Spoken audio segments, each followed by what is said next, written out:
তখন জয় জয় জয় ছিল, জয় ব্যানার্জি যে মারা গেল, জয় ব্যানার্জি বেকার স্বামীর ঘর। ওই পালাটা করছো তো, কি হিরোইন তখন? আমি হিরোইন তখন, জয় ব্যানার্জি। এবার আমরা লালগড় দিয়ে যাচ্ছি, লালগড়, আচ্ছা, মেদিনীপুর লালগড় দিয়ে যাচ্ছি। এবার হঠাৎ দেখলাম এত মোটা গুড়ি পড়া রাস্তায়। আমরা বুঝে গেলাম। আমার ড্রাইভার বললো, দিদি আর উপায় নেই। রাত্রির 11টা যদিও শো, ও সন্ধ্যেবেলা না 7:30 8টা পর পর পর সব গাড়ি দাঁড়ানো। দোলের আগের দিন পূর্ণিমা, সমস্ত বালতি করে জঙ্গল থেকে আসছে, সব ভরছে, মানে গাড়ি থেকে যাদের যাদের যা জিনিস নেওয়া নিচ্ছে, সোনা গয়নাগুলো করে নিয়ে বালতি নিচ্ছে, আবার জঙ্গলে চলে যাচ্ছে। আচ্ছা, এই রকম ভাবে ডাকাতি হচ্ছে। এবার আমার কাছে এলো, এসে নক করলো। এবার আমি খুললাম, সব বাধা, শুধু চোখ দেখা যাচ্ছে। তখন আমার মেজদা কিন্তু ডিআইজি, আচ্ছা, মির্জাপুর এনজি। তখন কি মোবাইল এসে গেছে? না, তখন মোবাইল আসেনি। তারপরে কি করব, এবার এসে আমার বললো সব দিই, চুনি ছিল, পান্না ছিল, ওগুলো সব দিলাম। এবার সেদিন আমার খরচার টাকা আমাকে সত্যনারায়ণেরা পাঠিয়েছে, সত্যনারায়ণেরা খরচার টাকা পাঠিয়েছে দলে দেবার জন্য। তখন আমাদের নিয়ম ছিল 10 তারিখে মাইনে, 20 তারিখে খরচা। আচ্ছা, এটা নিয়ম ছিল, 20 তারিখে খরচা দেবে আর 10 তারিখে মাইনে দেবে। তো আমাকে তখন কী করলাম জানো তো, যখন ওইসব দেখছিলাম, তখন ওই যে পাদানি, বসার পায়ের নিচে যে পাদানি থাকে না, তার ভেতরে ঢুকিয়ে দিলাম প্যাকেটগুলো, মানে খরচার পয়সাগুলো, টাকা পয়সা টাকাগুলো দিয়ে। এবার আমি বললাম আমার কাছে তো কিছু নেই। শাহানা বলে একটি মেয়ে আমার সামনে বসেছিল, আর আমি একা পেছনে, আর ড্রাইভার। এবার এটা বাসে হচ্ছে না তোমাদের প্রাইভেটে? আচ্ছা, প্রাইভেটে হচ্ছে। আর জয় আলাদা গাড়িতে, জয়ের বউরা পরে আসছে। আমারটা শাহানার সামনে আর আমি পেছনে একা, ড্রাইভার। এবার শাহানার বোধহয় একটা ঘড়ি ছিল, ঘড়িটা দেখলো, দেখে ফেলে নিল না।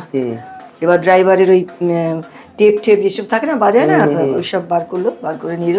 প্রথমে ড্রাইভার লাইটটা অফ করছিল না, হেডলাইটটা অফ করতে করছিল না, হেডলাইটটা ভেঙে দিল। যাই হোক, করার পরে করলো। তখন আমি কি করলাম জানো তো, সবাই জানে গল্প। আমি বলছি, ও ডাকাত দা, তুমি যেও না, তুমি গেলে আবার আরেকজন আসবে। ও ডাকাত দা, তুমি যেও না, তুমি গেলে আবার একজন আসবে, তুমি থাকো, আগে আমরা যাই, তারপর তুমি যাও। কিচ্ছু হবে না, গম্ভীর গলা। আচ্ছা, কিচ্ছু হবে না, আমরা চলে যাব, বুড়িটা তুলবি, চলে যাবি। ওরা চলে গেল সব। এবার গেলাম, পৌঁছে বললাম, ওখান থেকে মেজদাকে খবর দেওয়া হলো, মানে পুলিশের থানা থেকে মেজদার সমস্ত পুলিশ ফোর্স নিয়ে এলো।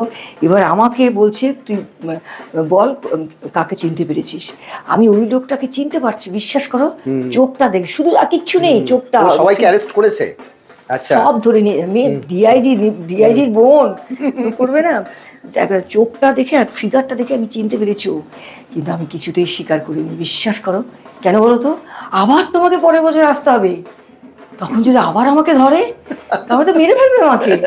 আমি বলছি, নাম চিনতে পারছি না, কিন্তু আমার মন বলছিল ওই ছেলেটাই হবে, আমি নাম চিনতে পারছি না। যাই হোক, সেই করে চলে এলো। এরকমও ঘটনা ঘটেছে। রুমা দাশগুপ্ত মানে একটা যুগ, আর সেই যুগের অবসান ঘটতে চলেছে আর কিছুদিনের মধ্যে।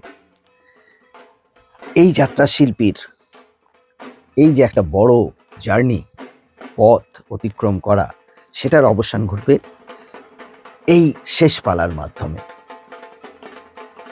এটাই ঘোষণা করে দিলেন তিনি আমাদের এই সাক্ষাৎকারে।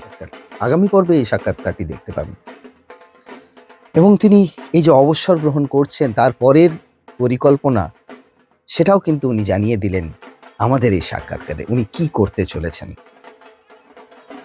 অভিনয় জগৎ থেকে তো অবসর নিলেন, কিন্তু তারপর অবশ্যই আপনাকে এই ভিডিওটা দেখতেই হবে। আছে অনেক পুরনো স্মৃতি, বহু মানুষের সঙ্গে কাজ করেছেন তিনি সেই সময়টাকে দেখেছেন, যে সময় জ্যোৎস্না দত্ত, বেলা সরকার, বীণা দাশগুপ্ত দাপিয়ে বেড়াচ্ছে, তাদের সঙ্গে তিনিও দাপিয়ে কাজ করছেন। তারপর এই যুগের শিল্পীদের সঙ্গেও তিনি সমান তালে কাজ করে গেছেন। কাদের কাজ ভালো লাগলো তার, কারা কারা খুব প্রতিভাবান, খুব প্রমিসিং অ্যাক্ট্রেস, সবার কথা বলেছেন তিনি এই সাক্ষাৎকারে। তাই দেখতে হবে, না হলে মিস করতে হবে। আগামী পর্বটা খুব ইন্টারেস্টিং হতে চলেছে। কমেন্ট করতে ভুলবেন না। বড় ভিডিও অবশ্যই আপনাকে বেঙ্গল স্কুপের ইউটিউব চ্যানেলে এসে দেখতে হবে। তার জন্য আপনাকে আমরা নোটিফিকেশন পাঠাই। তাই বেঙ্গল স্কুপের ইউটিউব চ্যানেলটাকে অবশ্যই সাবস্ক্রাইব করে রাখতে হবে। তার পাশে একটা বেল আইকন থাকে, সেটাকে ক্লিক করে দিতে হবে, যাতে এই নোটিফিকেশনটা সবার আগে আপনার কাছে পৌঁছে যায়। আর যারা ফেসবুক থেকে দেখছেন তারা অবশ্যই আমাদেরকে ফলো করে রাখবেন।